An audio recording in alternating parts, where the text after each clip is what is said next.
அன்பு நேயர்களுக்கு இனிய வணக்கம். இது உங்கள் தமிழன் தொலைக்காட்சியின் அரசியல் நிகழ்வுக்கு உங்களை அன்புடன் வரவேற்பதில் மகிழ்கிறேன். நம் நிகழ்ச்சிக்கு இன்று சிறப்பு அழைப்பாளராக வந்திருப்பவர் ஆல் ஓமினி பஸ் ஓனர் அசோசியேஷனுடைய தலைவர் டாக்டர் ஏ அன்பழகன் அவர்கள் நம்முடன் இணைந்திருக்கிறார். அன்புடன் வரவேற்போம். வணக்கம் சார். வணக்கம் சார். ஆம்னி பஸ் அப்படின்னாலே இன்னைக்கு கவர்மெண்ட் பஸ்ஸை விட ஒரு அட்வான்டேஜ், குறித்த நேரத்தில் போய் சேருவது, கொஞ்சம் சொகுசாக போகலாம் அப்படின்றது மக்கள் மைண்ட் செட்டப்னு வச்சுங்க. அதே நேரத்தில் நல்ல விதமாக டிக்கெட் கிடச்சதுன்னா ஜாலியாக போயிடலாம் ஊருக்கு. ஒரே ஒரு குறைகள் தான், அந்த தீபாவளி பொங்கல் மற்ற அந்த கவர்மெண்ட்டு லீவு நாளில் மட்டும் ரொம்ப பஞ்சாயத்தாக இருக்க அப்படின்றாங்க சார். வேற ஒன்றும் கிடையாது. இல்லை சார், அது ரொம்ப நீங்கள் கிட்டத்தட்ட 365 நாளில் சார் கிட்டத்தட்ட அந்த அதிக கட்டணங்கிற புகார் 35 நாளில் தான் வரும். மீதி நாட்கள்லாம் அரசை விட குறைவாக விட்டுரும். நீங்கள் இன்னைக்கு எக்ஸாம்பிள் எடுத்து பார்த்தீங்கன்னா சென்னை டு மதுரை கிட்டத்தட்ட ஒரு 250 சர்வீஸ் இருக்கும். இன்னைக்கு அரசு பேருந்தில் ஏசி ஸ்லிப்பரில் 780 ரூபா, எங்கள் பேருந்துகள் 450 ரூபாலேருந்து கிட்டத்தட்ட நீங்கள் 1000 ரூபா கிட்ட வர இருக்கும். அதே ஏசி ஸ்லீப்பர் அரசு பேருந்தை விட 330 குறைவாக விட்டுரும். அதை எந்த ஊடகங்களும் பேசுறது, எந்த மக்களும் பேசுறது நம்ம ஊடகம் வழியா தெரிஞ்சுக்கிட்டோம். ஆனா அந்த 35 நாள் மட்டும் அதிக கட்டணங்கிறது புகார் பெரிய லெவலில் பேசப்படுது. ஆம்னி பேருந்துனாவே எங்க போனாலும் இந்த கட்டணம், எந்த உயர் அதிகாரிட்ட போனாலும் சரி, எந்த பொதுமக்கள்கிட்ட போனாலும் ஆம்னி பேருந்து கட்டணம் அதிகங்கிற புகாருங்கிறது. ஆனா நீங்க பாத்தீங்கன்னா வச்சு இந்த தொழிலை பாத்தீங்கன்னா நீங்க ஒரு நல்ல தொழில், ஒரு நல்ல லாபகரமான தொழில்னா இன்னைக்கு பெரிய பெரிய கார்பரேட்லாம் வந்திருப்பாங்க. நீங்க ஆம்னி பேருந்து தொழிலை பொறுத்தவரை நீங்க பெரிய கார்பரேட் வரல, ஏன்னா லாபகரம் இல்லாத தொழில். கிட்டத்தட்ட நீங்க பேருந்துகள் எண்ணிக்கை வேணா இருக்கும்போது ஓனர்கள் மாறிக்கிட்டே இருப்பாங்க. இன்னைக்கு தமிழகத்துல கிட்டத்தட்ட 6000 பேருந்து இயக்குறான். கிட்டத்தட்ட நீங்க தொலைதூர போக்குவரத்துல நீ அரசுக்கிட்ட 21,000 பேருந்துகள் இருக்குங்கிறது. தொலைதூர போக்குவரத்தில் பொறுத்தவரை நீங்கள் சென்னை டு கோயம்புத்தூர் எடுத்துக்கிட்டீங்கன்னா ஒரு அப்ராக்சிமேட்டாக ஒரு 20-30% அரசு பேருந்துகள், மீதி கிட்டத்தட்ட 70% மேல் தொலைதூர பயணங்களுக்கு அரசுக்கு ரொம்ப பக்கபலமாகவும் பயணிகளுக்கு பக்கபலமாக உள்ளது ஆம்னி பேருந்துகள். அதை யாரும் மறுக்க முடியாது. ஊருக்கு போகிறது கஷ்டம். அதே வர இது சாதாரண பயணிகளுக்கும் சில காலங்களில் உதவுது, அதை நான் மறுக்கிறதுக்குல. ஒரு காரில் போகிறவங்களுக்கும் அதில் போகுது. நான் இப்போ காரில் நான் தனியாக போனேன்னு வச்சுங்களேன், நான் பேருந்துகளை தான் போகிறேன். ஒரு குடும்பமாக போகும்போது நம்ம காரை பயன்படுத்தலாம். அதே மாதிரி இன்னைக்கு நம்ம தமிழகத்தை தமிழகத்தை கூட்ட சொல்லணும், இந்தியா முழுவதும் கிட்டத்தட்ட 20 லட்சம் பேருந்துகள் இருக்கு. அதில் 1.5 லேக்ஸ் பேருந்துகள் அரசு பேருந்துகள், 18 லட்சம் பேருந்துகள் தனியார் பேருந்துகள். கிட்டத்தட்ட 38 கோடி பயணிகளுடைய தினசரி 38 கோடி பயணிகளுடைய பயணத்தை பேருந்துகள் தான். அதில் அரசு பேருந்து 6.5 லேக்ஸ் தான் பயணிகளும், மீதி தனியார் பேருந்துகள் தான். நீங்கள் பார்த்தீங்கன்னா நம்ம கட்டமைப்பே எப்படி இருக்குன்னா, ஒரு சைடு மத்திய அரசு சரி, மாநில அரசு பொது போக்குவரத்தை விரிவுபடுத்தணும், அதனால எக்கனாமிக்கு கூடும், தனியார் பயன்பாட்டை குறைக்கணும்னு தான் சொல்கிறாங்க. ஆனால் இப்போ நம்ம எல்லா நீங்கள் இப்போ ஒரு இன்ஃப்ராஸ்ட்ரக்சர் கிரியேஷனில் பார்த்தீங்கன்னா ஒரு நாளைக்கு 5 லட்சம் பயணிகள் தான் ஃப்ளைட்டில் போகிறோம். இதே மாதிரி ரயில்வேல 2.5 crores பயணிகள் தான் போகிறோம். மெட்ரோவில் 1 crores, கிட்ட 3.5 crores தான் போகிறோம். அது ஆனால் பேருந்துகளில் கிட்டத்தட்ட 38 கோடி பேர் போனேன். அதுக்கு இன்ஃப்ராஸ்ட்ரக்சர் என்ன பண்ணியிருக்கான் பாருங்க. இன்ஃப்ராஸ்ட்ரக்சரே கிடையாது. ஒரு ஏர்போர்ட்டுக்குள்ள இன்ஃப்ராஸ்ட்ரக்சர் என்ன இருக்குது, ரயில்வே ஸ்டேஷன் இன்ஃப்ராஸ்ட்ரக்சர். ஆனால் பேருந்து நிலையத்து இன்ஃப்ராஸ்ட்ரக்சர் ஒரு கனெக்டிவிட்டியில் ரொம்ப நம்ம தமிழ்நாடு மட்டும் இல்லை, இந்தியா முழுவதும் அது மாதிரி எல்லா மாநிலத்தையும் இந்த பிரச்சனை இருக்குது. கனெக்டிவிட்டி ஒரு முக்கியமான கனெக்டிவிட்டி உள்ளதுக்கு நம்ம இன்ஃப்ராஸ்ட்ரக்சர் அதிகரிக்கணும். இப்போ தான் கிளாம்பாக்கம் ஒரு எக்ஸாம்பிளுக்கு நம்ம தமிழகத்தில் பண்ணியிருக்க வரவேற்கக்கூடிய விஷயம். அதே இடத்துல அங்கேயே நிறைய குறைபாடு இருக்குது. நம்ம கனெக்டிவிட்டி இப்போ நம்ம சென்னையிலேருந்து கிட்டத்தட்ட 50 கிலோமீட்டர் போய் அங்கே ஏற முடியாது, நிறைய பிரச்சனைகள் இருக்குது. அந்த நேஷனல் ஹைவேல அந்த பேருந்து நிலையத்தை வச்சுருக்கான். நேஷனல் விழா காலங்கள்லேயே ஒரு தீபாவளி பொங்கலுக்கு சவுத்தில் போகிற பயணிகள்லாம் டிராஃபிக் ஆகுது. அப்போ பேருந்துகள்லாம் போய் டிராஃபிக் ஆகுது. அந்த இடம் தேர்வே நம்ம சரியான இல்லை. அதே மாதிரி நிறைய என்ட்ரி எக்ஸிட் கேட் வைக்கணும். அதே நேரத்தில் இந்த கிளாம்பாக்கம் பேருந்து நிலையத்தை அவ்வளோ தூரம் கொண்டு போய் வைக்க வேண்டிய அவசியம் இருக்கு. ஒரு தாம்பரத்துக்குள்ளேயே ஏதோ ஒரு இடம் பார்த்துருந்தாங்க வச்சிருக்கலாம். அது அந்த பகுதி மக்களுக்கான பேருந்து நிலையம் தான் நம்ம பார்க்கணும். இப்போ கிட்டத்தட்ட நம்ம சென்னையிலேருந்து போக முடியாது, சென்னையிலேருந்து போக முடியாது. அது அந்த பகுதி மக்களுக்கான ஒரு பேருந்து நிலையம், அதில் ஒன்றும் மாற்றம் இல்லை. ஒட்டுமொத்த மக்கள் நம்ம சென்னை மக்களுக்கான பேருந்து நிலையம் இல்லை, அது யாரும் ஒத்துக்க முடியாது. ஏன்னா இங்கே போடிங்கே பார்த்தீங்கன்னா ஒரு 50 சீட்டில் உள்ள பேருந்துகளில் போனீங்கன்னா அங்கே வந்து ஒரு 20% பயணிகள் எனக்கு ஏறுறாங்க. ஒரு 15 to 20% பயணிகள் வந்து அங்கே OMR தாம்பரம் இங்கிட்டு முடிச்சூர்ல ஈஸியாக இருக்கு. இதே நீங்கள் வந்து வட சென்னையிலேருந்து அங்கே போய் ஏறணும்னா ஏற முடியாது. ஏன்னா இப்போ தாம்பரம் OMR இவங்களுக்குலாம் பார்த்தீங்கன்னா கோயம்பேடுலேருந்து கிளம்புற வண்டி அவங்கள ஆந்த வேலையை பிக்கப் பண்ணிட்டு போயிடுவாங்க இல்லையா? அப்போ அவங்களுக்கு அது வந்து சுமை கிடையாது. ஆமாம், போகிற வழியிலேயே டிக்கெட்டை போர்டிங்னு போட்டுருவாங்க. எல்லா வண்டியுமே நாட் ஒன்லி கவர்மெண்ட், தனியார் பஸ் கூட அங்கேருந்து பிக்கப் பண்ணிட்டு போயிடுவாங்க. ஆனால் சென்னையில் உள்ளவங்களுக்கு வந்து இந்த இடம் தான், கோயம்பேடு தான் ரொம்ப கம்ஃபர்டபுளான ஒரு பகுதி. அப்படி இருக்கும் பட்சத்தில் இப்போ கொண்டு போய் இந்த கிளாம்பாக்கத்தில் கொண்டு போய் இந்த பேருந்து நிலையம் வச்சனால நீங்கள் சொல்கிற மாதிரி அந்த சாராருக்கு மட்டும்தான் அது வந்து உபயோகப்படுற மாதிரி தான் உபயோகப்படுறது வசதியாக இருக்கும். அதே நேரத்தில் இப்போ நீங்கள் ஃபைட் பண்ணி கோர்ட்டில் போய் ஆர்டரை வாங்கி இங்கே நீங்கள் ஆம்னி பேருந்தை நிறுத்திட்டீங்க. ஆனால் ஒருவேளை கோர்ட் அந்த தீர்ப்பு வேறு மாதிரி சொல்லியிருந்தாங்கன்னா உங்களுடைய நிலை என்னவாக இருக்கும்? இல்லை, இப்போ நாங்கள் வந்து நாங்கள் வந்து இப்போ 2024 ஆண்டு வந்து ஒரே நாளில் ஒரு 1 வீக்கில் எங்களுக்கு இன்ஃபார்ம் பண்ணிவிட்டு உடனே ஆம்னி பேருந்தெல்லாம் சிட் பண்ணுறாங்க. சிட் பண்ணிட்ட உடனே அன்னைக்கு நீங்கள் பார்த்தீங்கன்னா நீங்கள் வந்து நம்ம புறவழிச்சாலையில் நம்ம கோயம்பேடுலேருந்து புறவழிச்சாலையில் வந்து அன்றைக்கி டேட்டாவே எடுத்தோம். இதுக்கு முன் வந்து எப்படி பேருந்துகள் மாலை பொழுதில் இருந்தது, இது மாதிரி கார் பயன்பாடு அதிகரிச்சிச்சு. கார் பயன்பாடு கிட்டத்தட்ட 20% மேலே அதிகரிச்சிருந்தது. அதெல்லாம் நாங்கள் வழக்கில் சொல்லித்தான் ஆர்டர் வாங்கினோம். ஏன்னா இப்போ வந்து நீ சென்னையிலேருந்து இப்போ எதுக்கு இந்த பஸ் ஸ்டாண்டை நம்ம சிட் பண்ணோம்னு அப்போ சிஎம்டி அதிகாரி என்ன சொன்னாங்கன்னா, போக்குவரத்து நெரிசல் குறைக்கணும்னாங்க. இப்போ அதுபோல் இப்போ ஒரு பேருந்தில் போகிற பயணிகள் அரசு பேருந்து போய் 2 பேருந்துல போறாங்க. இதே வந்து ஆம்னி பேருந்து போறவங்க யாரும் அரசு பேருந்து போறது 20க்கு மேற்பட்ட கார்கள்ல போய்தான் அந்த பேருந்துல போறவங்கலாம் வந்து டிராஃபிக்கே தான். டிராஃபிக் கூட உங்களுக்கு பாத்தீங்கன்னா இது கிட்ட தான், அதாவது நம்ம வண்டலூரை தாண்டினதுக்கு அப்புறம் தான் டிராஃபிக்கே அதிகமாகும். அந்த டோல் கிட்ட வரைக்கும் தான். இப்போ இங்கே உள்ள பெரும்பாலான பேருந்துகள் பார்த்தீங்கன்னா கவர்மெண்ட் பஸ்ஸாக இருக்கட்டும், இரவு நேரங்களில் தான் அதிக பேருந்துகள் வெளியூருக்கு போகுது. பகல் நேரங்களில் கம்மி. இரவு நேரம் கூட நம்மளுக்கு வந்து 8 மணிக்கு அப்புறம் தான் தொடராக கிளம்ப ஆரம்பிக்குது பெரும்பாலான ஊர்களுக்கு. அப்போ இதில் எங்கேருந்து இங்கே டிராஃபிக் வருது? 9 மணிக்கு மேலே பீக் ஹவர்ஸ் முடிஞ்சிருது. அப்போ 10, 11, 12 வரைக்கும் ரோடு காலியாக தான் இருக்கும். ஆனால் எதுக்காக அதை அங்கே கொண்டு போனாங்கன்னு தெரியல. பட் ஆனால் ரொம்ப பேர் கஷ்டப்படுறாங்க. இதில் ஒரே ஒரு சந்தோஷம் என்னன்னு சொல்கிறாங்கன்னா, இந்த ஈசிஆர் வழியாக போகிற நாகப்பட்டினம், காரைக்கால், திருநள்ளார், வேளாங்கண்ணி போகிற பஸ் மட்டும் இங்கே நிற்க வச்சுருக்காங்க. சில பேருந்துகளும் இங்கே இருக்குது. பார்த்தேன், நானும் பார்க்கும்போது இந்த பக்கம் பெங்களூர் போகிறதுலாம் வச்சுருக்கிறாங்க. இப்போ ஒட்டுமொத்தமாக மாற்றலை போல இருக்குது. அது வரைக்கும் மக்களுக்கு கொஞ்சம் சந்தோஷம். ஆரம்ப கட்டத்தில் ஆம்னி பேருந்தில் வரும்போது உங்களை ஷிஃப்ட் பண்ணும்போது பார்த்தீங்கன்னா அங்கேயே இறக்கி விட சொல்லுவாங்க. அங்கேருந்து ஒரு வேனை வச்சு கூட்டு வந்து எங்களை சிட்டியில் இறக்கி விட்டாங்க. நானே வந்து கண்டிப்பாக. அதுக்கப்புறம் நீங்கள் கோர்ட்டு தீர்ப்பில் வாங்கினதுக்கு அப்புறம் தான் எங்களை மாதிரி ஆளுகள்லாம் பெருமுச்சு. கண்டிப்பாக 50 கிலோமீட்டர் இங்கேருந்து போகிறதுக்கு 2 மணி நேரம் ஆகும். கண்டிப்பாக அந்த மாதிரி இருந்தது. அதுக்கு நீங்கள் ஏதோ கோர்ட்டில் போட்டு ஒரு வாங்கியிருக்கிறது சந்தோஷம். அதே நேரத்தில் இப்போ ஆம்னி பேருந்து அப்படின்னாலே நிறைய வந்து பிரச்சனைகள் கன்சூமர் ஃபேஸ் பண்ணுறதும் செய்கிறாங்க. நல்ல விஷயங்களும் இருக்குது, கெட்ட விஷயங்களும் இருக்குது. எக்ஸாம்பிள் நீங்கள் சொன்ன மாதிரி இந்த 35 நாட்கள் மட்டும் எங்களுக்கு இந்த மாதிரியான ஒரு நெருக்கடி வருது. ஆனால் வருஷத்தில் அரசு பேருந்தை விட நாங்கள் கம்மியான ரேட்டுக்கு ஓட்டுறோம் அப்படின்னு சொல்லியிருக்கீங்க. அந்த 35 நாட்களோட வருமானம் இந்த 9 மாதத்தில் 10 மாதத்தில் இருக்கக்கூடிய வருமானத்தை ஈக்குவலாக எடுத்துடுறாங்கன்னு ஒரு குற்றச்சாட்டு இருக்கு. அதை எப்படி பார்க்குறீங்க? இல்லை, இது வந்து நம்ம எப்படி பார்க்கணும்னா, ஒரு சைடு வந்து பயணிகள் பார்வையில் பார்க்குறேன், ஒரு சைடு வந்து உரிமையாளர் பார்வையில் பார்க்குறேன்.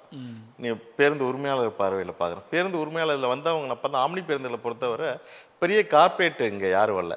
ஒருத்தர் வந்து ஒரு கிளீனராக ஓடி இருப்பார், டிரைவராக ஓடி இருப்பார். அவருக்கு ஒரு பேருந்து போடணும்னு ஆசையாக இருக்குது. அந்த நோக்கத்தில் தெரியாமல் வந்து நிறைய எனக்கு வந்து இந்த 25 கால அனுபவத்திலே இதனால் எனக்கு தெரிஞ்ச ஒரு 100க்கு மேற்பட்ட உரிமையாளர்கள் நிறைய சூசைட் பண்ணியிருக்காங்க. பெரிய பொருள் உள்ளவங்க இதை சமாளிச்சுட்டாங்க. சின்ன இந்த அடிமட்டத்திலேருந்து வந்து நிறைய பேர் வாழ்க்கையை இழந்திருக்காங்க. அதை ஒன்றும் மறுக்கக்கூடிய, அதை வந்து நிறைய பேர் அறிகிறாங்க. ஏன்னா நீங்கள் ஒரு சென்னையிலேருந்து மதுரைக்கு ஒரு ஓட்டுற ஆம்னி பேருந்துடைய காஸ்ட் வந்து 30,000 ரூபா செலவு. ஒரு 30 ஸ்லீப்பர் பேருந்துக்கு ஒரு சீட்டுக்கு வந்து 1000 ரூபா இருந்தால் தான் ஓட்ட முடியும். இதில் எங்கே இதுவாகுதுன்னா, இப்போ நீங்கள் வந்து சாதாரண நாள் 500 ரூபா ஓட்டுறோம். இதே விழா காலங்கள் 1500 ரூபா ஓட்டும் போது எக்ஸாம்பிள் சொல்ல வரேன், அது அதிகமாக தெரியுது பப்ளிக்கு. பப்ளிக் அதிகமாக தெரியும். ஏன்னா நாங்கள் காலியான டைமில் ரொம்ப எம்டியாலாம் வண்டி ஓட்டிருப்போம். அதெல்லாம் நாங்கள் செலவினங்கள் எப்படி பேலன்ஸ் பண்ணுறதுன்றீங்க நீங்கள். ஆமாம், அதுக்கு நீங்கள் பர்மனெண்ட்டாகவே ஒரு ரேட்டு போட்டுடலாம் இல்லையா? அதுக்கு தான் அரசுக்கிட்ட நாங்கள் கோரிக்கை வைக்கிறோம். இப்போ இது வந்து ஆம்னி பேருந்துகளுக்குன்னு தனியாக ஒரு பர்மிட்டுகளே இல்லை. இப்போ சுற்றுலா பர்மிட்டை வச்சு தான் ஆம்னி பேருந்துகளுக்கு இயக்கிக்கிட்டு தான். இப்போ மத்திய அரசு வந்து ஆல் இண்டியா பர்மிட்னு ஒன்று கொண்டு வந்தாங்க. அதே மாநில அரசுக்கு நம்ம அதுதான் கோரிக்கை வைக்கிறோம். இது வந்து ஏன்னா இன்னைக்கு வந்து கிட்டத்தட்ட நம்ம தொலைதூர பயணிகள் போக்குவரத்தில் முக்கியமான போக்குவரத்து ஆகி போச்சு. இப்போ வந்து அரசு வந்து இதுக்கான ஒரு சட்ட விதிகளை உருவாக்கி விலையை நிர்ணயிக்கலாம். மினிமம் கட்டணம், சாதாரண நாட்கள் அந்த கட்டணம், வீக்கெண்ட் அந்த கட்டணம், விழாக்கால அந்த கட்டணம், நம்ம அரசு பேருந்துகளே இருக்கு. திங்கள், செவ்வாய், புதன், வியாழன் ஒரு கட்டணம், வியாழன், வெள்ளி, சனி அரசு பேருந்துகளே அதிக கட்டணம் இருக்கு. உங்களுக்கு தெரிய பண்ணி ரயில்வே, ஃப்ளைட்டு வந்திருக்கு. நார்மலா இப்போ பயணிகளும் பாதிக்காத வண்ணம், உரிமையாளர்களும் பாதிக்காத வண்ணம் ட்ரெயின்லயே இருக்கு, தற்கால கூட இருக்கு, கூட இருக்கு. ஸ்லீப்பருக்கு ஒரு ரேட்டு, தேர்ட் ஏசிக்கு ஒரு ரேட்டு, செகண்ட் ஏசிக்கு ஒரு ரேட்டு, ட்ரெயின்லயே அந்த வேறுபாடுகள் இருக்கு. ஆமா, இதை பண்ணிட்டாங்கன்னு வச்சுங்களேன். இப்போ வந்து நீங்க வந்து அரசுக்கு பெரும் சுமையை நாங்கள் குறைக்கிறோம். இப்போ அரசு வந்து இப்போ தொலைதூர போக்குவரத்து SCTCல வந்து என்ன பண்றாங்கன்னா ஒரு 1000 சில்லற பேருந்து வச்சிருக்காங்க. நாங்கள் 6000 பேருந்து வச்சிருக்கோம். இப்போ அதுல வந்து அரசுக்கு வந்து வருஷத்துக்கு நம்ம கிட்டத்தட்ட 6000 கோடி கிட்ட நம்ம வந்து பப்ளிக் ஃபண்ட் எடுத்து அரசு கொடுக்குறாங்க கார்பரேஷனுக்கு. அப்போ நாங்கள் இந்த தொழில் வளர்ந்தா தான் அரசுக்கு சுமை குறையும், அதில் மிச்சமாகும். அதனால அரசு இதை வந்து ஒழுங்குபடுத்தி கொடுக்குறது நாங்கள் பல காலமாக கோரிக்கை வச்சுக்கிட்டே இருக்கோம். இந்த அரசுக்கிட்ட வந்து மாண்புமிகு தமிழக முதல்வர் வந்து சந்திச்சு கோரிக்கை வச்சிருக்கோம். அந்த கோயம்பேடு பஸ் ஸ்டாண்டு பயனற்று இருக்கு. இப்போ கிட்டத்தட்ட ஒரு 1500 பேருந்து நம்ம ரெட் ஹில்ஸு, ஆவடி, இது மாதிரி சென்னையில் பிற பகுதியிலேருந்து வயா கோயம்பேடு வருது. ஏன்னா கோயம்பேடு வந்து இன்னைக்கு முக்கியமான எங்கேருந்து ஒரு மயிலாப்பூர்லேருந்து வராரோ, ஒரு கிண்டியிலேருந்து வராரோ, எங்கேருந்து வர ஒரு மெட்ரோ பஸ் நிறைய கனெக்டிவிட்டி இருக்கு. பயணிகள் வந்து ஈஸியாக வரலாம். இங்கே ஒரு பேருந்து நிலையம் ஆல்ரெடி உலகத்தர வாய்ந்த பேருந்து நிலையம் கட்டி பெரிய பேருந்து பயனற்று இருக்கு. அதை வந்து ஆம்னி பேருந்துகளுக்கு கொடுக்கலாம், அரசு பேருந்துகள் கொடுக்கலாங்கிறது மாண்புமிகு தமிழக முதல்வர் கோரிக்கை வச்சிருக்கோம். இடத்துக்கு பயணம் இருக்கு. இதைத்தான் மாண்புமிகு தமிழக முதல்வர் கோரிக்கை வச்சிருக்கேன். இதை கன்சிடர் பண்ணாங்கன்னா இது வந்து ஆம்னி பேருந்து உரிமையாளர்கள் மட்டும் பயனடைக்க போகல, பயணிகளே ஒரு நிம்மதியாக அங்கே மெட்ரோ இருக்குது, மெட்ரோவில் இறங்கி நேரே பஸ்ஸில் ஏறி அவங்க போக வேண்டிய இடத்துக்கு போவாங்க. கிட்டத்தட்ட நம்ம கோயம்பேடுலேருந்து இப்போ கிளாம்பாக்கம் போகிற போக்குவரத்து நெரிசல் குறையும். அதெல்லாம் அரசுக்கு கோரிக்கையாக வச்சிருக்கோம். முதல்வரை சந்திக்கிறதுக்கு நேரம் கேட்டிருக்கீங்களா? இல்லை, இப்போ ஆல்ரெடி சந்திச்சு கோரிக்கை வச்சிருக்கோம். ஆல்ரெடி சந்திச்சு கோரிக்கை வச்சிருக்கோம். என்ன சொன்னாரு? அவங்க கன்சிடர் பண்ணுறேன்னு சொல்லியிருக்காங்க. நீங்கள் நேரில் பார்த்து கன்சிடர் பண்ணுறோம். இப்போ ஏன்னா ஓமினி பஸ்ஸோட வந்து ஆமினி பஸ்ஸோட பங்குன்றது மிகப்பெரிய, ஏன்னா இன்னைக்கு வந்து அரசு பேருந்தை மட்டுமே நம்பிட்டு இருக்க முடியாது. அதுவும் குறைந்த அளவில் இருக்கிறதுனால ஒரு திருவிழா காலங்கள், அதாவது பொங்கல், தீபாவளி, ரம்ஜான், கிறிஸ்மஸ் அப்படின்னு பார்க்கும்போது பார்த்தீங்கன்னா பரீட்சை லீவில் முண்டி அடிச்சுட்டு மக்கள் வந்து எப்படியாவது போனால் போதும் அப்படின்வாங்க. இப்போ இந்த தேர்தல் காலத்தில் கூட ஒரு பெரிய பரபரப்புலாம் ஆச்சு. பார்த்தீங்கன்னா அரசு பேருந்து நிறைய இயங்கலை, எங்களால் ஓட்டு போட போக முடியல. அப்போ அந்த டைம்லாம் நீங்கள் ரொம்ப பிஸியாக இருந்திருப்பீங்கல்ல? இல்லை, அன்னைக்கு வந்து நீங்கள் இப்போ இப்போ நாங்கள் எப்போதும் வாட்ச் பண்ணிகிட்டே இருப்போம். டெய்லி எங்களுக்கு வந்து புக்கிங் சார்ட்டு அன்னைக்கு வந்து திடீர்னு அதிகமாகிடுச்சு. இப்போ நீங்கள் வந்து ஒரு மதியம் 3-4 மணி எடுத்து புக்கிங்கே ரொம்ப ஸ்லோவாக இருந்தது. நீங்கள் ஒரு 3-4 மணிக்கு மேலே நாங்களே நிறைய பேருந்து வச்சிருக்கோம். 3-4 மணிக்கு 7 மணிக்கு பார்த்தா எல்லா வண்டியும் கிட்டத்தட்ட ஒரு 50% மேலே ஃபுல்லாகிடுச்சு. அது கொஞ்சம் திடீர் எதிர்பார்க்காத கூட்டம் அன்னைக்கு. அதே புக்கிங் நம்ம கோயம்பேடில் வந்திருக்கு. நம்ம கோயம்பேடில் இருக்கும்போது ஈஸியாக ஹேண்டில் பண்ணிடுவோம். இதே கிளாம்பாக்கத்தில் ஒரு பயணிகள் வந்து கிட்டத்தட்ட அங்கே அந்த டிமாண்டுங்கிறதே 11 மணிக்கு மேலே தான் வருது. அதுக்கப்புறம் வந்து மாற்று பேருந்துகள்லாம் ரெடி பண்ணி கொண்டு போகிறது சர்வீஸே கொடுக்க முடியும். இதே கோயம்பேடில் அந்த பிரச்சனை இருந்துச்சா அன்றைக்கி அரசு ஈஸியாக ஹேண்டில் பண்ணியிருப்பாங்க, தனியார் நாங்கள் ஹேண்டில் பண்ணியிருப்போம். அது அந்த கூட்டத்தை பேருந்துகள் நம்ம மாற்று பேருந்து எடுத்து போறதுக்கு 2 மணி நேரம் ஆயிடும். அதுக்கப்புறம் பயணிகள் கொடுக்க முடியும். பயணிகள் கோவம் வர, இவ்வளவு தூரம் 2 மணி நேரம் கஷ்டப்பட்டு டிராவல் பண்ணி போய் நமக்கு பேருந்து கிடைக்கலன்னு கோவம் வர. அதனாலதான் நீ கிளாம்பாக்கம் வந்து நீ கோயம்பேடு வந்து இருக்கும்போது ஒரு பயணிகள் வந்து நீங்க ஒரு சாலை மறியல்ங்கிறதே இருக்காது. ஆனா கிளாம்பாக்கம் வந்த அப்படின்னா நிறைய அந்த சாலை மறியல் போராட்டங்க இருக்கு. ஏன்னா மக்களோட கோவம், இவ்வளவு தூரம் 2 மணி நேரம் டிராவல் பண்ணி வந்து எங்களுக்கு பேருந்து கிடைக்கல, திருப்பி ரிட்டர்ன் வீட்டுக்கு வர முடியாத சூழ்நிலை, அங்கிருந்து வர முடியாது. அந்த மாதிரி சூழ்நிலை தான் மக்கள் கோவம் வந்து ரோட்ல உட்காந்து போராட்டம் பண்றாங்க. அதே நேரத்தில் நிறைய பேர்ல நிறைய பேருந்துகள் இருக்கு தனியார் மையத்தில். ஒரு நிறுவனமும் 10 பேருந்து 20 பேருந்து வச்சிருப்பாங்க. இப்போ நிறைய ரெட் பஸ் மூலமாகவும் புக் பண்றாங்க, உங்களுடைய ஆப் மூலமாகவும் புக் பண்றாங்க. நீங்களும் ரெட் பஸ்ல கொடுத்துருக்கிறீங்க. அப்படி சில டைம்ல பார்த்தீங்கன்னா இந்த ரெட் பஸ் மூலமா புக் பண்ற பஸ் பார்த்தீங்கன்னா ஒரு 10:30 மணிக்கு ஒரு பஸ்ஸை புக் பண்றோம்னு வைங்களேன், 10:45, 11 மணி பஸ்லாம் கூட வந்துடுது, 10:30 மணி பஸ் வரமாட்டுது. அந்த நிறுவனங்களுக்கு நம்ம ஃபோன் பண்ணி கேட்கும்போது சரியான ரெஸ்பான்சிபிலிட்டி கொடுக்க மாட்டாங்க. அந்த பஸ்ஸுக்காக வெயிட் பண்ணி 12 மணி வரைக்கும் அந்த பஸ் வராமல் அது வந்துட்டு போயிருமோ, இந்த டிக்கெட் காசு வருமோன்றது குழப்பங்கள்லாம் இருக்கு. இதெல்லாம் எப்படி நீங்கள் ஷார்ட் அவுட் பண்ணுவீங்க ஓம்னி பஸ்ஸில்? இப்போ ஆம்னி பேருந்தில் பொறுத்தவரை அதுக்காக நிறைய டெக்னாலஜி வச்சுருக்கோம். இப்போ வந்து நீங்கள் புக் பண்ணி வண்டி புறப்படுறதுக்கு 1 ஹவருக்கு முன்னாடியே உங்களுக்கு GPS ட்ராக்கிங் வரும். பஸ்ஸு புறப்பட போது புறப்பட்டோன்னே உங்களுக்கு ஒரு மெசேஜ் வரும். இப்போ கோயம்பேடுலேருந்து புறப்படுது, நீங்கள் வந்து போரூர் டோல்கேட் தான் உங்களுக்கு மெசேஜ் வரும், வண்டி ஸ்டார்ட் அதெல்லாம் ஆயிடுச்சு. வந்து ஒரு ஹைடெக்கா இருக்கிற பெரிய பெரிய நிறுவனங்கள் இல்லை இன்னைக்கு வந்து ஒரு 95% அது மாதிரி வந்துருச்சு. நான் உங்கள்ட்ட கேட்டது என்னுடைய பர்சனல் எக்ஸ்பீரியன்ஸ். கண்டிப்பா கண்டிப்பா கண்டிப்பா புரியுது. இது மாதிரி நான் பிரச்சனை இல்லைன்னு சொல்ல வரேன். மேரேஜுக்கு போறதுக்கு புக் பண்றேன். சரி சரி ரெட் பஸ்ல புக் பண்றேன். அந்த பஸ்ல உள்ள மத்த டைம்ல உள்ள வண்டிலாம் வருது. வந்துருச்சு. அந்த பஸ் வரல. ஃபோன் பண்ணி கேட்டா மத்த டிரைவர்களும் அதுக்கு பதில் சொல்லல. கிட்டத்தட்ட 12:30 வரைக்கும் உட்காந்துருக்குறோம். வரல. எனக்கு அந்த கல்யாணத்துக்கு போக முடியல. ரிட்டர்ன் ஆகுறேன். ரிட்டர்ன் ஆகி நான் மெயில் போடுறேன் ரெட் பஸ்ஸுக்கு, இந்த நிறுவனத்துக்கு மெயில் போடுறேன். எந்த ரெஸ்பான்சிபிலிட்டியே கிடையாது. மறுநாள் நான் வந்து அதை பெருசு பண்ணலாம்னு நினைக்கும் போது அந்த வண்டி வந்து எங்க ஊர் வண்டின்ற ஒரே காரணத்துக்காக அந்த தெரியும் எனக்கு எல்லாரையும் விட்டுட்டேன். ஆனா எனக்கு அப்புறமா மறுநாள் எக்ஸ்கியூஸ் கேட்டாங்க. எனக்கு பேமெண்ட் ரிலீவ் பண்ணாங்க. என்ன மாதிரி 30 பேர் அங்கே உட்காந்துருந்தான் குழந்தை குட்டியோட. என்ன விட்டுருங்க, மற்றவங்களுடைய இது இல்லையா, நானும் பாதிக்கப்பட்டவங்க தான். நான் சரி, அவங்க என்கிட்ட எக்ஸ்கியூஸ் என்கிட்ட கேட்டாங்க, மற்றவங்கள்ட்ட கேட்டாங்களான்னு தெரியாது. ஏன்னா மீடியாவில் இருக்கும், அது பெருசாகிடுச்சுன்னா நம்ம நிறுவனத்துக்கு கெட்ட பேருன்னு. அப்புறம் சொல்கிறாங்க அந்த பஸ்ஸுடைய பிரச்சனை அடிக்கடி நடக்குது அப்படின்னா. ஒன்றும் இல்லை, நான் காரைக்கால் போகிறதுக்காகன்னு வச்சுக்கோங்க. அது எந்த டிராவல்ஸ் மெயினாக இருக்குன்னு உங்களுக்கு தெரியும். அந்த மாதிரி இருக்கு. அந்த மாதிரி டெய்லியும் நடக்குதுன்றாங்க. அப்போ இதெல்லாம் வந்து உங்கள் அசோசியேஷன் கேட்குமா? இல்லை கண்டிப்பாக கேட்கும். நாங்கள் வந்து உங்கள்ட்ட எப்படி நாங்கள் முறையிடுறது, கம்ப்ளைண்டாக கொடுக்குறது? நீங்கள் வந்து நாங்கள் www.aopoa.co.in வெப்சைட் வச்சு அதில் கம்ப்ளைண்ட் மொபைல் நம்பர் கொடுத்து கம்ப்ளைண்ட் கொடுங்க. எனக்கு வந்து கிட்டத்தட்ட நீங்கள் போன இயரில் மட்டும் கிட்டத்தட்ட ஒரு 400 கம்ப்ளைண்ட் பண்ணியிருக்கு. அதுக்கு கம்ப்ளைண்ட் பண்ணி ஒரு ரெட்டிஃபை பண்ணி நாங்கள் ஒரு மந்த்லி மீட்டிங்னு சப்மிட் பண்ணுறோம். இந்த கம்ப்ளைண்ட்லாம் வருதுன்னா நீங்கள் என்ன பண்ணுவீங்க? அந்த கம்ப்ளைண்ட் உடனடியாக அந்த டிராவல்ஸ் நிறுவனத்துக்கு தொடர்பு கொண்டு உடனே நடவடிக்கை எடுக்கலாம். இப்போ நீங்கள் வந்து இடையில இந்த மாதிரி அன்னைக்கு கம்ப்ளைண்ட் வந்துருச்சுன்னா நாங்கள் என்ன பண்ணுறோம்னா உடனே வந்து இப்போ எங்கள் பேருந்துகளே நிறைய காலியாக போகும், இல்லை எங்கள் பேருந்தில் எக்ஸ்ட்ரா ஸ்பேர் வச்சுருக்கோம். நாங்கள் உடனே மாற்று பேருந்து ஏற்பாடு பண்ணிடுறோம். ஏன்னா இன்னைக்கு வந்து தொழில் போட்டியில் வந்து நல்ல சர்வீஸ் பண்ணால் மட்டும்தான் ஜெயிக்க முடியும். இல்லைன்னா அந்த ட்ராக்கு இதெல்லாம் வந்து பெரிய பெரிய நிறுவனங்கள் கரெக்டாக வருது. இல்லை அதுலேயும் நான் போயிருக்கிறேன். என்ன அந்த பஸ் நான் வரதுக்கு 5 நிமிஷத்துக்கு முன்னாடி வந்துட்டா அவங்க எனக்கு ஃபோன் பண்ணுவாங்க, சார் நீங்கள் அங்கே இல்லை, எங்கே இருக்கீங்க? அந்த நல்ல விஷயங்களும் நடந்திருக்கு, இந்த மாதிரி விஷயங்களும் நடந்திருக்கு. அதுதான் கேட்குறேன். ஒரு கன்சூமர், ஒரு பயணிக்கு வந்து நாலேஜ் இருக்காது. இப்போ நமக்கு தெரியும், மெயில் பண்ணிட்டோம். மெயில் பண்ணோன்னா எனக்கு அப்பாலஜி கேட்டு எனக்கு ரெட் பஸ்லேருந்து எனக்கு உடனே ரிட்டர்ன் பண்ணுறான். சார் இதை வந்து பெருசு பண்ண வேணாம், சாரி, இந்த மாதிரி இன்கன்வீனியன்ட் கம்யூனிகேஷன் சம்திங் ஏதோ ஒன்று போடுறான் மெயில். நான் அதை வந்து ஓகே அப்படின்னு விட்டுட்டு மறுநாளும் நான் ரெட் பஸ்ல தான் டிக்கெட் போட்டு திரும்பி விருந்துக்காவது போலான்ட்டு போறேன். பட் எவ்வளவு பேருக்கு அந்த நாலேஜ் மெயில் அனுப்புனா என்னன்னே தெரியாது. எப்படி அனுப்புறது? அப்பா ஒரு 24/7 மாதிரி ஒரு நம்பர் வச்சிருந்தாங்கன்னா, இப்போ உங்க அசோசியேஷன் சார்பாகவே வச்சிருந்தீங்கன்னா, இந்த நம்பருக்கு பண்ணா அவங்க ரெட்டிஃபை பண்ணுவாங்கன்னு ஒரு பயணிகளுக்கு நம்பிக்கை வரலாம். அந்த மாதிரி ஒரு விஷயங்களை ஏற்படுத்தலாம். பண்ணியிருக்கேன். இன்னும் நிறைய ஊடகங்களை வெளியில கொண்டு வரலாம். இப்போ www.aopoa.co.in போனாவே கம்ப்ளைண்ட்னே இருக்கும். அதை கிளிக் பண்ணாங்கன்னா அதுலேயே ஒரு நம்பர் கொடுக்கும். அதுல எல்லா டிராவல்ஸ் ஓனர்ஸ் நம்பரே இருக்கும். நீங்க வந்து மொத்த அசோசியேஷன் கம்ப்ளைண்ட் நம்பர் இருக்கும். அதை தவிர எல்லா டிராவல்ஸ் நம்பர் இருக்கும். இதுல இன்னொரு பெரிய இஷ்யூஸ் பாத்தீங்கன்னா, 11 மணிக்கு மேலே எந்த ஓனரை கூப்பிட்டு நம்ம பேச முடியும்? தூங்கிடுவாங்க இல்லையா? இல்லை சார், அதெல்லாம் நான் 1 மணி நேரம் ஹேண்டில் பண்ணிக்கிட்டு தான் இருக்கேன். நீங்கள் வந்து ரொம்ப பீக்கு விழா காலங்களில் கொஞ்சம் பிரச்சனையாக இருக்குது. மீதி சாதாரண நாட்கள்லாம் அது ரெகுலராக. ஏன்னா ஒரு 6000 பஸ்ஸு போங்கிறது இன்னைக்கு புது பஸ்ஸுங்க.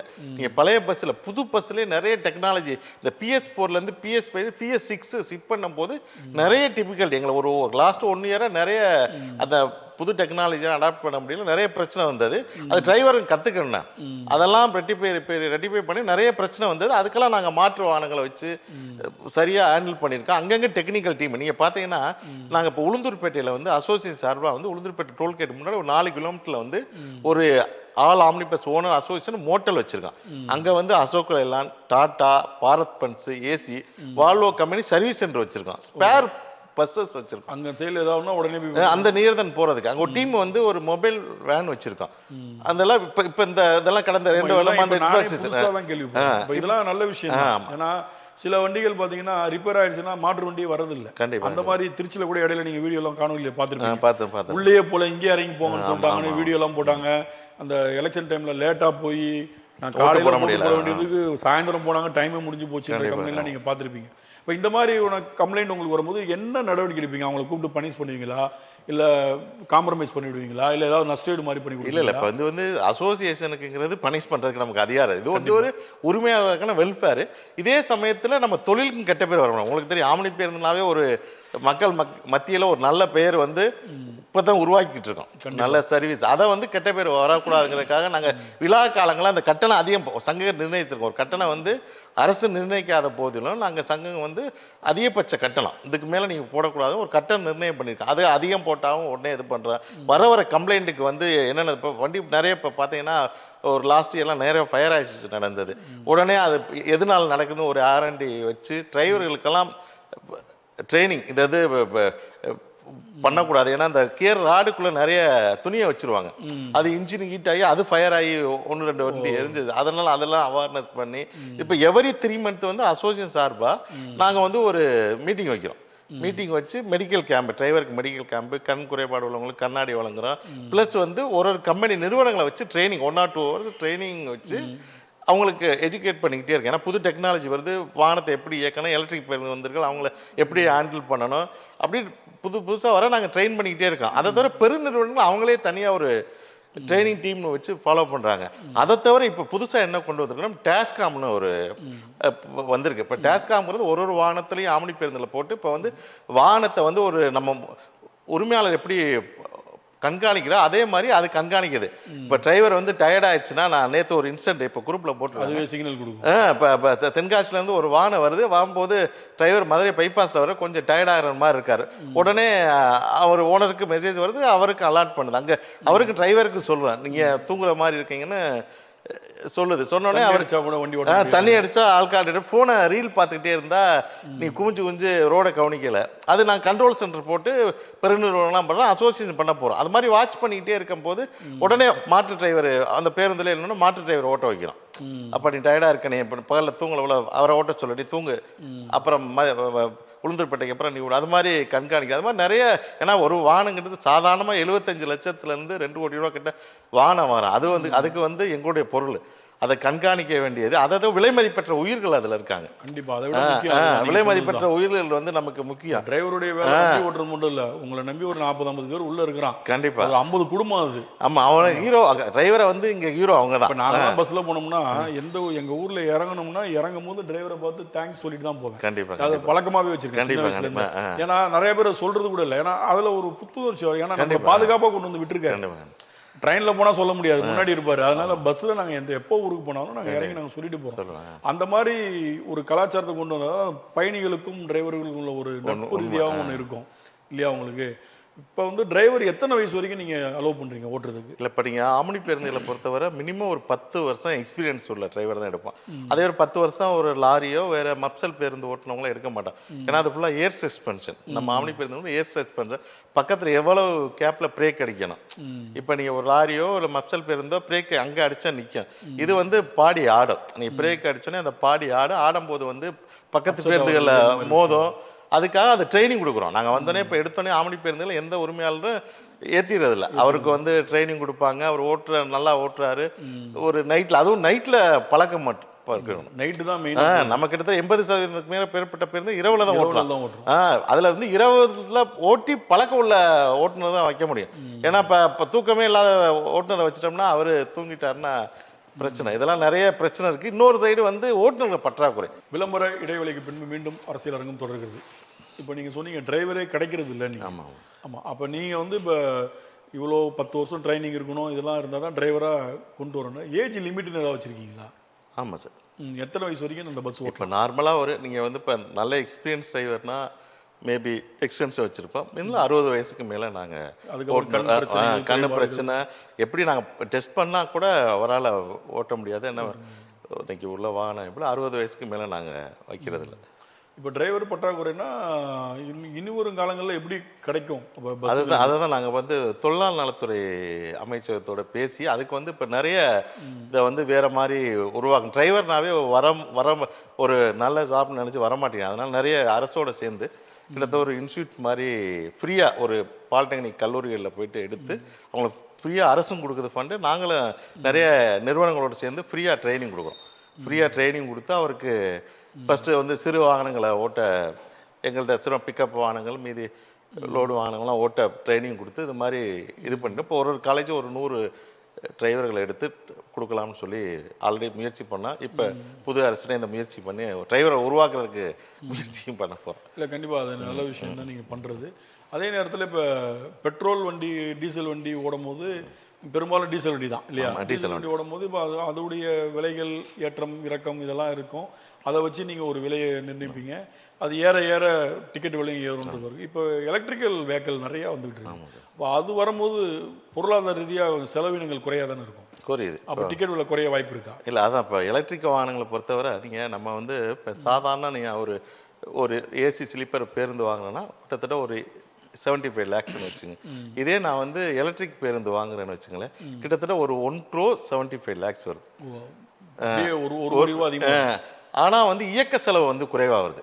இப்போ நான் இப்போ டீசல் பேருந்து இயக்கம் வந்து எனக்கு வந்து 55 ரூபா கிலோமீட்டருக்கு வருது வச்சுக்கலாம். இதே வந்து எலக்ட்ரிக் பேருந்து வந்து 45 ரூபா, 10 ரூபா தான் குறையுது. 10 ரூபா தான் குறையுது, ஒன்றும் குறையல.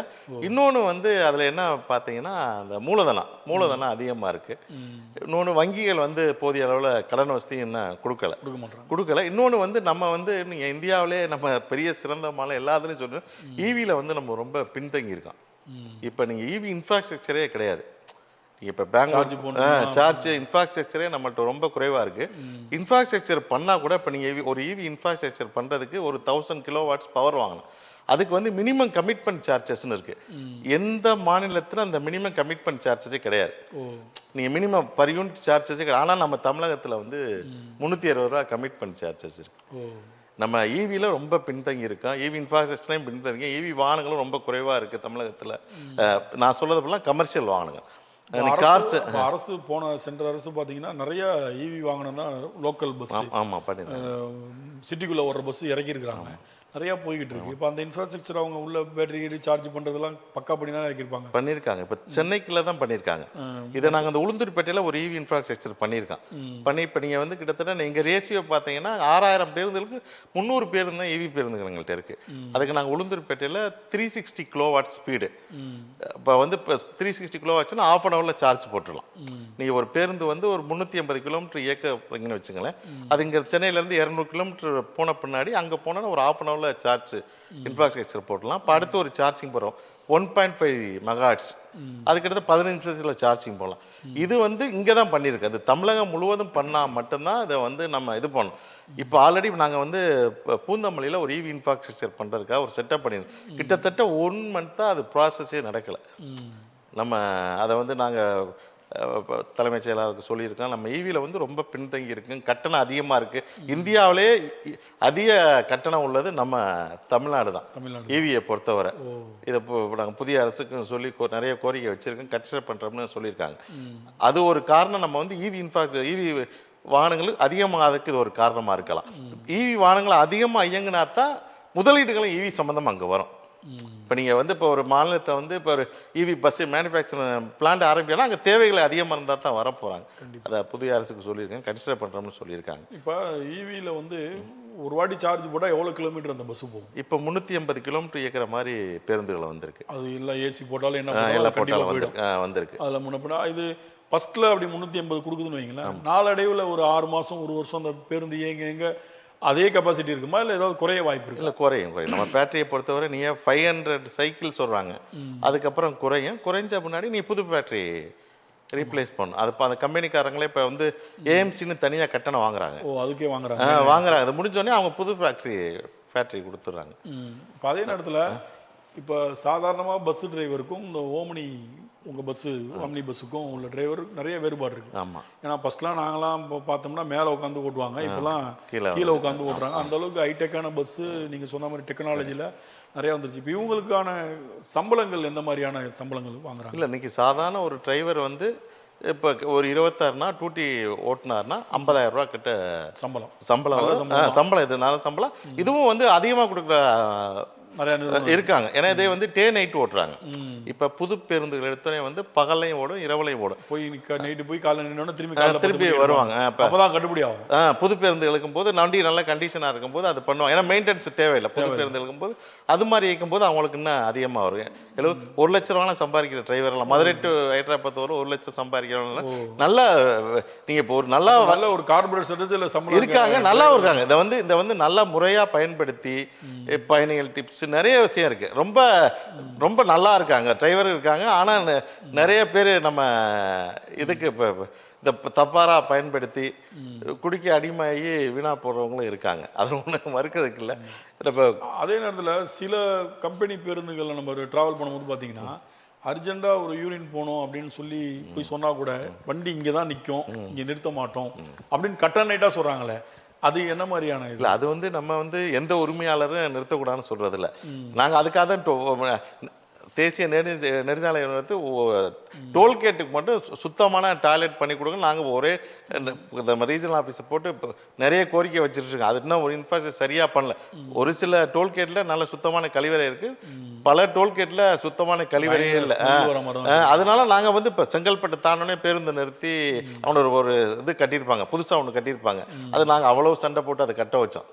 அதே மாதிரி நிறைய இடத்துல கட்டிட்டா பிரச்சனை. இன்னும் ஒரு சிலங்களில் நிறுத்த முடியாத சூழ்நிலைகள் இருக்குது. சில சாலைகளை வந்து நிறுத்த முடியாத சூழ்நிலை, இங்கே நிறுத்தா விபத்து நடக்கணும். அது மாதிரி இடத்துக்கெல்லாம் உடனே நாங்கள் பயணிகிட்ட சொல்ல இது வந்து நிறைய எங்கள்கிட்ட அடிக்கடி வர புகார். நீங்கள் சொல்கிற புகார் அடிக்கடி இன்னைக்கு, ஏன்னா எல்லாருக்கும் சுகர் இருக்குது, அடிக்கடி யூரின் போகணும், நிறுத்தும் போது நிறுத்தம் தான் வேணும். கேட்குறதுலாம் என்னுடைய ஓன் அனுபவம். கண்டிப்பாக அது நாங்கள் சொல்லி கோரிக்கையாக தான் வைக்கிறோம். டிரைவர்கிட்ட சொல்கிறோம், குழம்பு சார் ஒரு 2 நிமிஷம் இருக்குது சார், ஓரம் கட்டி நிறுத்தம் சொல்லுப்பான்னு தான் சொல்கிறோம். இப்போ வர கிட்டத்தட்ட ஒரு 10% பேருந்துகளை கழிவறையே யூரின் போகிற மாதிரி ரெடி பண்ணியிருக்கான். ரெடி பண்ணி அது கொஞ்சம் மெயின்டெனன்ஸ் சிக்கலாக இருக்குது, அது பரவாயில்ல அப்படின்னு இப்போ ஒரு 10% பேருந்துகளில் பயணிகள் அதை ஒபே பண்ணணும்.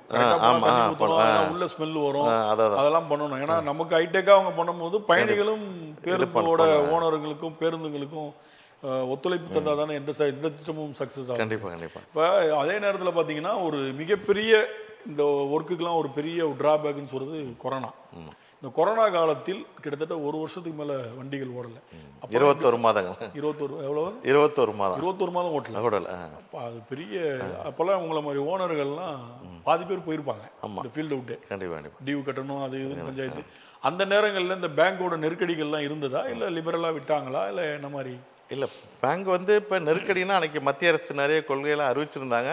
ஆனால் வட்டி உண்டுன்னு சொல்லிட்டாங்க. 21 மாதத்துக்கு வட்டி கிடையாது, வட்டி கட்டி தான் அனுப்பிட்டாங்க. நாங்கள் எவ்வளோ முயற்சி பண்ணோம். இப்போ அந்த 21 மாதங்களில் வந்து கிட்டத்தட்ட ஒரு சில பேருந்துகள் வச்சுருக்கேன், ஒரு 5-10 பேருந்து வச்சுக்கலாம் சமாளிச்சுட்டாங்க. எங்கெங்கோ பண்ணி 21 மாதத்துக்கு ஒரு பேருந்துக்கு குறைந்தளவு 1 லட்ச ரூபா டியூ இருக்கும். கண்டிப்பாக இதே பெருநிறுவனங்களாம் சமாளிக்க முடியல. 5500 பேருந்துகள் பெங்களூர் நிறுவனம், நீ சென்னையில நிறைய நிறுவனம் கேள்விப்பட்டிருப்பீங்க. அவங்க எப்படி ஒரு 300 பேருந்துகளுக்கு அந்த 21 இயங்காத மாதத்துக்கு இதுக்கு சாலை வரி வாங்கவே கொடுக்கல. அவங்க அன்னைக்கு தமிழக அரசுல சாலை வரிக்கே வேவர் கொடுக்கல. அப்புறம் நாங்கள் வழக்கு உயர்நீதிமன்றம் போய் அதை ஜெயிச்சு இன்னைக்கு வேவர் வாங்கினேன். அதே மாதிரி பேங்க்ல டியூ வந்து கட்ட வேண்டாம்னு சொன்னாங்க. அதுக்கு வட்டியெல்லாம் போட்டாங்க. வட்டி போட்டு சாதாரண ஒரு 40 லட்சம் பேருந்துகள்லாம் 60 லட்சம் 70 லட்சம் ஆகிப்போச்சு. அதனால ஒரு பெருநிறுவனங்கள் திருப்பியே வர முடியல. சின்ன சின்ன நிறுவனங்களாம் நான் எக்ஸாம்பிள் நான் சொன்னேன்னா, அன்னைக்கு கோவிட்டுக்கு முன்னாடி 47 பஸ் வச்சுருந்தேன். அதுக்கப்புறம் கோவிட் ரெக்கவர் பண்ணியிருக்கும் போது இப்போ இந்த கல்லூரி வாகனங்கள், இதுக்கு போகிற வாகனங்கள்லாம் விற்று இந்த லோன்ஸ் எல்லாம் அடைச்சு திருப்பி ஃபர்ஸ்ட்ல இருந்து அதில் அந்த பெருங்கடனை இது பண்ணி ஃபர்ஸ்ட்ல இருந்து அதே மாதிரி எல்லா உரிமையாளருக்கும் அந்த பெரிய ஸ்ட்ரக்லிங் இருந்தது. அதை மீண்டு நிறைய பேர் வந்திருக்காங்க. ஏன்னா இந்த தொழிலில் வந்து இப்போ இந்த தொழிலில் வந்து இருக்கவங்க வந்து நான் வந்து பணம் சம்பாதிக்காக இருப்பான்னு சொல்ல முடியாது. இது போக்குவரத்துறை மேல உள்ள காதல்னால் மட்டுமே தான் அந்த தொழில் இருப்பாங்க. ஏன்னா கிட்டத்தட்ட 24 மணி நேரமும் வேலைகள், ஒரு சைடு பொருளாதார பளு, வேலையாட்கள் பளு, ரொம்ப அதுல வந்து இவங்க மீண்டு இருக்காங்கன்னா பேருந்துகள் மேல உள்ள காதல்னால தான் அதுல இருக்காங்க. அதே நேரத்துல ஒரே நம்பர்ல 2-3 பேருந்துகள் ஓடுறதுன்னு ஒரு கம்ப்ளைண்ட் இருந்துட்டே இருக்கு. அது நானே 2-3 செய்திகள் எழுதியிருக்கேன். ஒரு பிரபல நாளிதழில் நான் நிருபராக இருக்கும். இந்த மாதிரி அந்த மாதிரி சில விஷயங்கள் அதெல்லாம் நீங்க உங்களால கண்காணிக்க முடியாது. இல்லை, அது இப்போ ஒரு காலத்துல இருந்தது. இன்னைக்கு வந்து அது ரொம்ப ரொம்ப குறைவு. ஏன்னா இன்னைக்கு வந்து டோல்கேட்ல வந்து டோல்கேட் போகாம பேருந்துகளை இயக்க முடியாது. அதனால நீங்க வந்து ஈஸியா டேட்டா எடுத்துடலாம். இப்போ நான் ஒரு 123ன்னு ஒரு பேருந்து வந்து வானரம் தாண்டிடுச்சுன்னா அடுத்த 123 போனால் எடுக்காது, பிளாக் லிஸ்ட் பண்ணிடும். ஓ, அந்த மாதிரி இப்போ வந்து நிறைய டெக்னாலஜி வளர்ந்துருச்சு. அது ஒரு காலங்காலத்தில் நடந்திருக்கு, இல்லைன்னு நம்ம சொல்லல. இப்போ கிடையாது. இப்போ வந்து அது மாதிரி ரொம்ப ரொம்ப குறைஞ்சிருச்சு. வாய்ப்பு இல்லை, இயக்க முடியாது. நீங்கள் டோல்கேட் இப்போ நீங்கள் ஃபாஸ்டாக் எல்லாம் போனால் டபுள் சார்ஜஸ், அது ஒரே நம்பரில் போகும்போது பிளாக் பண்ணிடும். அது இப்போ நீங்கள் அடுத்த ரிப்போர்ட்டில் நீங்கள் வந்து மந்த்லி சலானில் வந்துடும், ஒரே பேருந்து வந்து இங்கே அங்கே ஓடி இருக்குன்னு நம்ம சலானில் வந்து பிளாக் பண்ணிடும். இயக்கிறதுக்கான சூழ்நிலை வந்து இன்னைக்கு ரொம்ப குறைவு. அதே மாதிரி இன்னொரு பயணியருடைய பெரிய குற்றச்சாட்டு என்னன்னு பார்த்தீங்கன்னா, இந்த வண்டி போகும்போது ஒரு லஞ்சுக்கோ டின்னருக்கோ ஏதோ ஒரு இடத்துல நிறுத்துறாங்க, அங்கே ஒழுங்கான சாப்பாடே இருக்க மாட்டேங்குது. ஆனால் நிறுத்திடுறாங்க, 40 ரூபா தோசை 80 ரூபா, 15 ரூபா டீ 30 ரூபா, அவங்க சொல்கிறதா ரேட்டு. வேறு இடத்துல இங்கே ரெகுலராக எடுத்ததுனால எங்களால் ஒன்று கேட்டால் நாங்கள் டிரைவர் கண்டக்டர்லாம் ஃப்ரீயாக கொடுக்குறோம், அதனால இதான் ரேட்டுன்றாங்க. இதெல்லாம் வந்து சார்ட் அவுட் பண்ண முடியாதா? இல்லை, அரசு பேருந்துகளில் நீங்கள் அந்த பிரச்சனை இருக்குது. தனியார் பேருந்துகளில் இந்த பிரச்சனை வந்து ரொம்ப குறைவு. தனியார் பேருந்துகளும் அரசு பேருந்து நிற்கிற இடத்துல தான் நிறுத்துறாங்க. இல்லை அது மாதிரி நீங்கள் இப்போ நாங்கள் தான் ஹோட்டல் ஆரம்பிச்சிருக்கோமே. இப்போ நாங்கள் சொன்ன உளுந்தூர்பேட்டையில் நீ நைட்டில் போனீங்கன்னா ஒரு 300 பேருந்து நிற்கும். அங்கே வந்து டீ வந்து 20 ரூபா. நீ கழிவறை அட்ட டயத்தில் 100 பேர் போகலாம். அந்த கழிவறை நீங்கள் மால் மாதிரி இருக்கான், நீங்கள் வாய்ப்பு இருந்தால் போய் பாருங்க. ஆல் ஆவணி பஸ் ஓனர்ஸ் ஏஓபி மோட்டல்னு இருக்கான். அங்கே வந்து உளுந்தூர்பேட்டையில் நீ அட்டண்டயத்தில் ஒரு 100 பேர் போகலாம். ஆண்கள் பெண்கள் 3ஆம் மாநிலத்தில் ஹேண்டிகேப் போகிறதுக்கான எல்லா வசதியோட எங்களுடைய நோக்கமே, அசோசியேஷன் நோக்கமே சுத்தமான கழிவறை கொடுக்கணும். ஏன்னா இவ்வளவு காசு கொடுத்து பயணிய போகிற சுத்தமான கழிவறை கொடுக்கணும், ஒரு மாற்று பேருந்து கொடுக்கணும். ப்ளஸ் வந்து ஃபுட்டு வந்து எம்ஆர்பி ரேட்டு தாங்க, எதுவுமே கூடுதலாக விற்கக்கூடாது.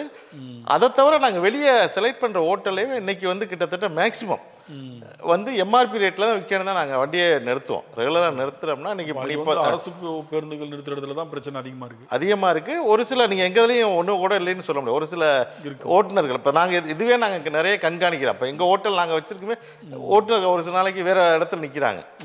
அங்கே வந்து ஓட்டுநர்களுக்கு ஏதோ கொடுக்கறதுனால இப்போ ஒரு ஏதோ பேமெண்ட்டோ இல்லை ஒரு பிஸ்கட் பாடி ஏதோ கொடுக்கறதுனால அவங்க விரும்பி போயிடுறாங்க. நாங்கள் அதுக்கு போட்டு ஒரு அட்டன் சிஸ்டம் வச்சு ஒரு ஓனருக்கு அன்னைக்கு போய் இங்கே பேருந்து போச்சுன்னா அவங்களுக்கு இன்டிமேஷன் எல்லாம் வச்சு நாங்கள் அதை மெயின்டைன் பண்ணுறோம். இப்போ இந்த சொன்னீங்க இல்லையா, தூங்குற மாதிரி இருந்தால் உடனே மெசேஜ் வரும், தண்ணி அடிச்சிருந்தா வண்டி எடுக்க முடியாது. இதெல்லாம் எவ்வளோ வண்டிகளுக்கு அது பண்ணி கொண்டு வந்துட்டு இருக்காங்க, இல்லை கொஞ்சமாக குறையில? இப்போ வந்து சார் இப்போ புதுசாக வர வாகனங்களுக்கெல்லாம் கொண்டு வந்துட்டு இருக்கோம். இதை வந்து மத்திய அரசு வந்து கட்டாயமாக்க போகிறாங்க. பொது போக்குவரத்து வாகனங்களுக்கு வந்து டேஸ்காம் வேணுங்கிறது எனக்கு தெரிஞ்ச ஒரு வருட காலத்தில் வந்து அது வந்துடும். இப்போ நான் என் நிறுவன வண்டியெல்லாம் போட்டு எல்லாரும் மேக்ஸிமம் புதுசாக வரணும். ஏன்னா இன்னைக்கு வந்து நீ ஒரு பேருந்தை வந்து நாங்கள் ஜிபிஎஸ் போட்டு அதை வாட்ச் பண்ணுவோம். அது கண்ட்ரோல் ரூம் போட்டு ஒரு இவரை அதுக்கு ஒரு அட்டெண்டரை போட்டு அவரை வாட்ச் பண்ணிக்கிட்டே இருக்க சொல்லுவோம். வாட்ச் பண்ணிக்கிட்டு பேருந்து தேவையில்லாமல் நின்றுச்சுன்னா ஏன் நிற்கிது, அதிக வேகத்தில் போச்சுன்னா ஏன் அது அதிவேகமாக போகுது, அது மாதிரிலாம் நாங்கள் வாட்ச் பண்ண அது அதில் இப்போ போகும்போதே ஜிபிஎஸ்லேயே சொல்லுவோம் டிரைவருடைய பர்ஃபார்மன்ஸு. அதில் தூக்கம் வந்துச்சுன்னா டக்கு டக்குன்னு பிரேக் அடிப்பார், அதில் தெரிஞ்சிடும், ஓரளவு தெரிஞ்சிடும். இப்போ இந்த டேஸ்காம் வந்து ரொம்ப வசதியாக இருக்குது. கிட்டத்தட்ட ஒரு 4 கேமரா இருக்குது. நீங்கள் அவர் டிரைவருடைய இப்போ ஃபோன் பார்த்தாவா நீங்கள் நிறைய ஃபோன் பார்த்துக்கிட்டு பழக்கம் ஆயிடுச்சு. அதெல்லாம் இப்போ கண்ட்ரோல் ஆயிடுச்சு. பேசிக்கிட்டு ஓட்டுறாங்க, ஃபோன் பேசிக்கிட்டு ஓட்டுறாங்க, அதெல்லாம் ஓரளவு கண்ட்ரோல் ஆயிடுச்சு. இப்போ நிறைய டெக்னாலஜி வர வர நம்ம அதெல்லாம் விபத்தெல்லாம் குறைஞ்சிருக்கு. நீங்கள் கம்பேர் டு இந்தியாவிலே அதிக விபத்து வந்து தமிழகத்தில் தான். அதில் நீங்கள் ஆம்னி பேருந்துகள் ரேசியோ பார்த்தீங்கன்னா ரொம்ப குறைச்சிருக்கோம். நீங்கள் கடந்த காலத்துக்கு கம்பேர் போது இப்போ விபத்துகள் வந்து ரொம்ப குறைச்சிருக்கோம். அதே நேரத்தில் இப்போ அரசு பேருந்துகள்லாம் பார்த்தீங்கன்னா அந்த ஸ்பீட் லிமிட்னு ஒன்று 80 லாக் பண்ணி வச்சுருப்பாங்க இல்லையா? ஆமாம். இப்போ அந்த மாதிரி நமக்கு எதுவும் இருக்கா? இருக்குது சார். நீங்கள் கனரக வாகனங்களுக்கு எல்லாமே ஸ்பீட் லிமிட் இருக்குது. இன்னைக்கு எல்லாமே லாக் பண்ணியிருக்காங்க. இப்போ புதுசாக வந்து மத்திய அரசு வந்து 1/4/2026 வந்து ஒரு இது பண்ணியிருக்காங்கன்னா VLTT, வெஹிக்கிள் லைவ் ட்ராக்கிங் டிவைஸ்னு. அது நம்ம தமிழகத்துலையும் இப்போ கம்பல்சரி. இப்போ நீங்கள் அரசு ஒரு நம்ம போக்குவரத்து ஆணையரகத்தில் அங்கே 5வது மாடியில் ஒரு கண்ட்ரோல் சென்டர் போட்டிருக்காங்க. அந்த வாகனம் என்ன ஸ்பீடில் போகுதுங்கிறத அவங்க வாட்ச் பண்ணுவாங்க. அது ஆட்டோமேஷன் போட்டிருக்காங்க. அது ஆட்டோமேட்டிக்காக நீங்கள் 80க்கு மேலே போச்சுன்னா அதுவே ஃபைன் அடிச்சிடும். இப்போ அதெல்லாம் டெக்னாலஜி கொண்டு விட்டா அதெல்லாம் ஒரு காலத்தில் ஸ்பீட் லிமிட்டெல்லாம் மீறி ஓட்டு. இன்னைக்கு உள்ள டிவைஸில் மேனுஃபேக்சர் கம்பெனியே ஒத்துக்கிறதில்ல. எங்கள் வாகனம் வந்து 80 கிலோமீட்டர் ஸ்பீட் லிமிட்டு 90 கிலோமீட்டர் ஸ்பீட்னா அதுக்கு மேலே போகக்கூடாதுன்னு அவங்களே லாக் பண்ணி கொடுத்துட்றாங்க. இன்னைக்கு அரசுங்க மத்திய மாநில அரசுகளும் கண்காணிக்குது. இந்த VLTTயில் போட்டு அதை கண்காணிக்குது. அதெல்லாம் நீ யாரும் விதி மீற முடியாது. அதே நேரத்தில் இப்போ அதே போல் இப்போ ஆம்னி பேருந்துகளுக்கு வந்து இந்த வட்டார போக்குவரத்து அலுவலர்களால் நிறைய பிரச்சனைகள் வரும் அப்படின்ற மாதிரி ஒரு பரவலான குற்றச்சாட்டு இருக்கு. சரி. என்ன மாதிரியான குற்றச்சாட்டுகள்? இல்லை இன்னைக்கு வந்து சார் எல்லாமே வந்து ஆன்லைன் வந்துருச்சு. ஆன்லைன் வந்ததுக்கு அப்புறம் அந்த பிரச்சனை எல்லாம் ரொம்ப குறைவு. இப்போ நீங்க ஒரு பேருந்து வாங்குறோம்னா போக்குவரத்து ஆணையத்துல பர்மிட் வாங்கலாம். பர்மிட் பெற்றுட்டு அந்தந்த வட்டார போக்குவரத்து அலுவலகத்தில் பதிவு பண்றோம்.